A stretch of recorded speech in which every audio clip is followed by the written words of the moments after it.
Sure hope nobody's coming here for answers today because I don't have them, and neither does anyone with whom I spoke last night at PPG Paints Arena. Good morning to you. Good Friday morning. I'm Dejan Kovacevic of TK Pittsburgh Sports. This is Daily Shot of Penguins. It comes your way bright and early every weekday. If you're into football and or baseball, I also offer up daily shots of Steelers and Pirates where you found this. Devils 6, Penguins 1. Notice how slowly I put that forth to you, just so it didn't overwhelm you all at once. Even if, for whatever God-forsaken reason, you sat through all of that, I can tell you that no more than about half of the paid crowd did. That score could still come across as a little unsettling. And you know what? It should be. It should be. When you get down 3-0, boom, just like that, you didn't show up prepared. You just didn't. You didn't take the ice with any kind of focus or purpose, really. Maybe it's the caliber of the opponent, where the Devils are in the standings. Maybe it's the fact that the Penguins really didn't do much exceptionally well last week in Newark and still beat that team. But whatever it was, they came out there and laid an instant egg and got way behind. And that's 3 losses in a row, which really don't have some kind of hard pattern to them. And depending on your viewpoint, that can either be a good thing because it might just be, whatever, a funk. Or it can be a bad thing because the longer it goes on, the pattern becomes self-fulfilling, meaning you're just not that good. And I, of course, don't believe that. But listen to what happened when I asked Sidney Crosby about this afterward. I think it just starts with a good start. That would go a long way. We could give ourselves a better start. We've been chasing games here the last few, and it hasn't turned out great for us. So I think if we just start there and try to put a few periods together, we just got to be better. We're not playing the way we're capable right now. I said this in Toronto when Sid came out to meet with us after the dud up there, and I'll say it again. It's nice to see the captain coming out after tough losses. This is one of the things that's been pretty much gone from the sports landscape in the pandemic. Most people won't know about it, but media relations people will go and find someone who did well in a loss and bring that person out because they feel like that person's going to be less likely to tell them to go pound salt. And you don't get the accountability kind of quotes that you're looking for, someone to explain what's actually wrong with the team. So it's great that Sid's doing this again. I'm going to start with that. It's not great, obviously, that there isn't an answer there yet. I'm not criticizing him. I don't see an answer. I appreciate the fact that he didn't really come up with one because I don't know that it exists. This portion of Daily Shot of Penguins is brought to you by the good people at the Greater Pittsburgh Community Food Bank, where they're committed to providing food for all of our neighbors in need across Western Pennsylvania. They, in turn, need your help. Find out how $1 can be turned into 5 full meals for those in need. Visit pittsburghfoodbank.org. I asked Mike Sullivan, too, if he had an answer. Mike, you know how your team needs to play. Your coaches know how the team needs to play. The players know how the team needs to play. Why isn't it happening right now? And what needs to change? I don't know if I have a good answer for you. I just think, to a certain extent, the last few games, we beat ourselves in a lot of ways, a lot of different ways. And, it's not, I don't think it's from a lack of effort. We're just, in certain areas, there's lapses in the game where, we're just not diligent, whether it be decisions we make with the puck. And, we put ourselves in tough spots with some of the decisions we make. And I think we got to do a better job taking care of the puck. But it's more than that. I just think that there are a number of things that during the course of the last 3 games where we know we can be better as a group. And,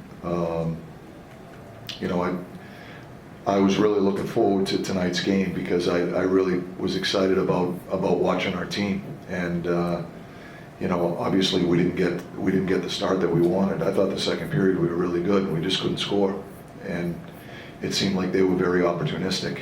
We had extended play in the second period. We couldn't score to get it close, and then they come down, they get one chance and it goes in the net.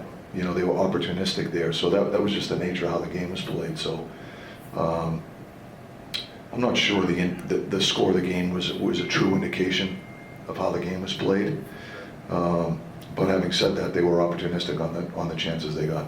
Gotta love the coach. Gotta love the answer that he gives, even when that answer is, I'm not sure I have an answer for you. Outstanding stuff.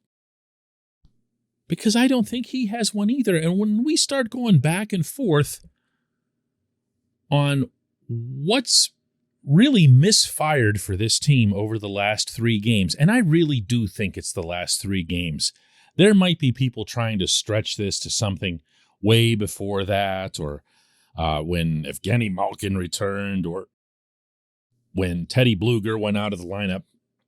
I'm not seeing that. I'm not feeling that. I'm seeing 3 games. I'm feeling 3 games. For the simple reason that, as you heard me say to Sullivan in that audio, they know what they're supposed to be doing. They know what it's supposed to look like. They know the confidence, collectively and individually, with which they expect themselves to perform. None of this is a mystery to any of them, but it's not getting done. It's not getting done. And as a result, at the risk of repeating the refrain that I began to push even after the first of these 3 losses in Toronto, I really feel like it's time to see some different people passing through this lineup. There's no sense on this hockey team that if I play a lousy game, I'm not going to play in the next one. You can ask me how I know that, and I can answer this one with authority, and that is, I'm looking at them. I'm looking at what they're doing out there. I'm looking at how they handle 4-1, 5-1, 6-1. You know who got ticked off last night? Sid. Chased after a couple different devils. Thought he was going to crack one of them right through his spine from behind. Jeff Carter probably is going to end up getting supplemental discipline over this, but just viciously, I thought, cross-checked some dude in the face. Got a double minor for it and thought he was lucky to get that. But at least they didn't fall asleep. Gino didn't fall asleep either. Evgeny Malkin scoring the only goal and responsible for a lot of the offense. That's not to say that any of these guys were great either, but at least you saw something. Where's your energy supposed to come from in these situations? Has hockey changed that much that you don't expect a jolt from your bottom 6 in some form? The Penguins needed a lift from their 4th line after the Devils had taken a couple goal lead, and they go out there and they give one up too. On a lapse, on a giveaway. Evan Rodriguez had a giveaway for a goal. These people are scoring 0 goals. They're producing 0 offense, and they haven't even really been all that good at the defensive stuff, including the penalty killing, since Teddy went out, if you want to look for longer-term patterns. This is when you start making people feel uncomfortable. When they come to the rink, when they leave the rink.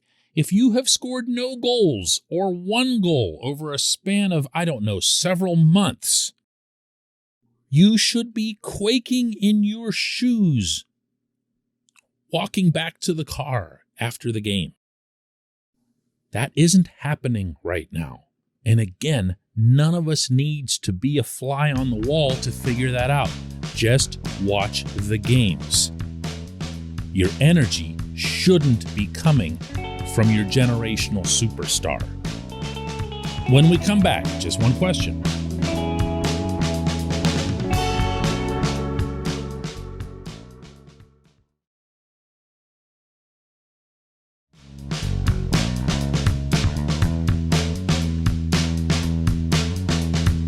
And today's J1Q comes from Aaron Wilburn, who asks, what gives? How can a team with so many superstars perform so horribly? This is brutal. Well, Aaron, you're referring to the superstars. You're referring to, and who else could you be including? But Sid, Gino. I guess if you go past superstar status, you could include Jake Gensel, Brian Rust, Chris Letang, of course. Tristan Jarry's become an all-star. Nobody played well last night. I thought Danton Heinen was at least active and visible. And as I mentioned, as the game went on, Gino got stronger and became more of a force. Mike Matheson, too. I guess I could throw him in.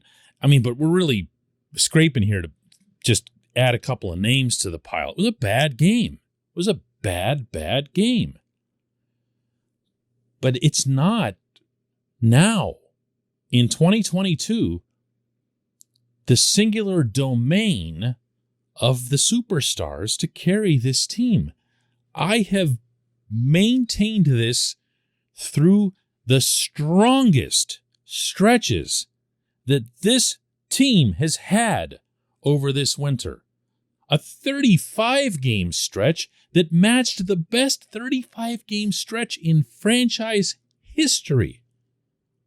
And I kept insisting on the same concept, that it wasn't happening because they were riding the superstars. It was happening, well, a lot because of Jarry, but also because the supporting cast was contributing and doing so significantly, and in turn, the team as a whole was attacking en masse. It was going after the puck as like a singular entity, okay? Like a collection of cells.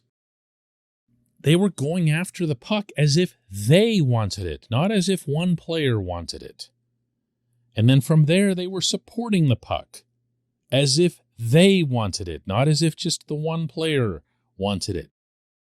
And that did happen at times last night. The first 10 minutes of the second period, the Penguins just owned the puck, owned the rink, just kept buzzing around the New Jersey zone, couldn't get anything past Nico Dawes, the 21-year-old that the Devils started in net. And the way fate has it, when you don't score on those, you're going to give up a goal on the very first shot you see at the other end of the rink. And that's what happened when Jack Hughes made a really pretty pass to Dawson Mercer. And poof, there went all of that. But the play, they know what they're supposed to do, and they didn't get it done on a consistent basis. And I'm going to keep coming back to this term, energy. This is where you need a line or two lines that go out there and just swing the game, make a difference, surprise us a little bit, get one into the back of the net every once in a blue moon. Let the good work that your superstars do be toward a meaningful goal rather than the one that Gino scored last night that turned a game that was 3-0 into 3-1. I mean, that was nice and all for a few seconds, but your superstars' contributions should count for more than that.